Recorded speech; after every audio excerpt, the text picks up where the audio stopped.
Hello friends, Jai Jagannath. Welcome to my channels Neeru's daily dish. आज recipe fresh desi पटल कर्मा।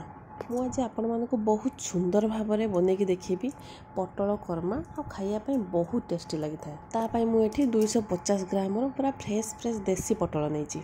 देसी पटल खायापी बहुत टेस्टी लगी था।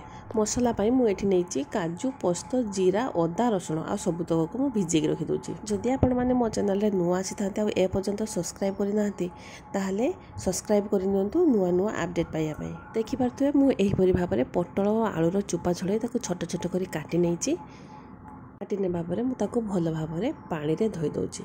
चलतु आम ए मसलार पेस्ट बनवाई प्रस्तुति करवा। तापाई मुझे गोटे मीडियम साइजर टमाटो नहीं भल से छोट छोट कर काटी नौ। ता सहित एड करुच्ची भिजेकी रखि मसला तक। यही सब सामग्री मिसई गोटे स्मूथ पेस्ट टे बनईदेली। पटल कर्मा बनवाई मुझे पियाज को पूरा छोट छोट कर भल भाव में काटी नौ। पियाज को एमती छोट छोट कर काटिया द्वारा ता बहुत जल्दी कुक होता है और भल भाव में मसला मिक्स हो जाए। एबे मु गोटे कढ़ाई तेल नौ। तेल गरम हो सारापर आलू आ पटल को दौची। से लुण हलदी मिसई भल भाव में फ्राए कर नौ। मुझे पटल को टिके एपट सेपट कर सारापर से आलू मिक्स करके कभर करके 2 ରୁ 5 मिनिट पर्यंत कुक कर नौ। गोल्डन कलर होगा पर्यंत फ्राए कर नौ। एबे हमर आलू आ पटल फ्राए हो गला। चलते एबे मसला प्रस्तुत बनवा। मुझे से ही कढ़ाई तेल नहीं आ तेल गरम हो गला जीरा को देली। जीरा दे सारापर छोट छोट कटा होता पियाज को देके भल भाव में फ्राए करुच्ची। गोल्डन ब्राउन कलर होगा पर्यंत फ्राए करवा। पियाजर कलर गोल्डन ब्राउन है मुझे मसलार पेस्ट को मिक्स करुच्ची।